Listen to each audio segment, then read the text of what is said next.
depends on how you define closing cost. And if you take the standard FAR bar contract that's used, there's kind of a convention of which party pays for what. Just to give you an example, for the title insurance, usually the seller is responsible for paying for the owner's policy. If there's a lender that the purchaser is using, the lender will require a lender's policy, and typically that comes out of the buyer's portion, where the buyer has to pay for that at closing. Doc stamps on a mortgage, that usually has to be paid by the purchaser. If there's an appraisal that needs to be done, or a survey, or really anything where the financing is involved and is a prerequisite to the mortgage company issuing the loan, those are usually to be borne out by the prospective purchaser.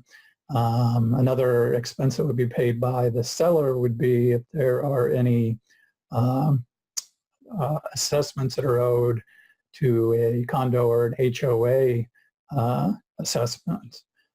So if there are maintenance assessments or special assessments that are due, the title company or their attorney will issue what's called an estoppel letter to the association, or a request, I should say, for an estoppel letter.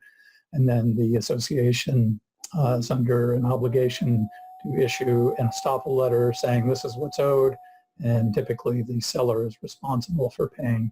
But those are, when you asked about negotiating closing costs, those can all be negotiated. So even though they are kind of standard within the contract and kind of standard within the industry, you may have a cash deal where there's no financing and the owner is requesting title insurance, and the parties agree to split that.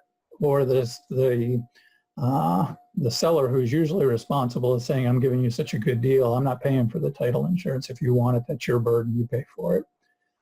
So those things can, in fact, be negotiated. So there are standards in the industry, there are standards in the standard contract, the FAR bar contracts, but those are not filled out. What they are is they're under the seller and the buyer, and there are little boxes that can be checked.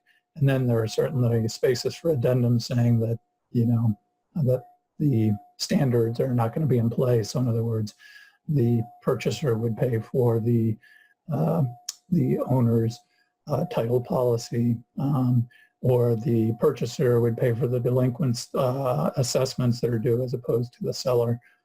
So those kind of things can all be negotiated prior to closing.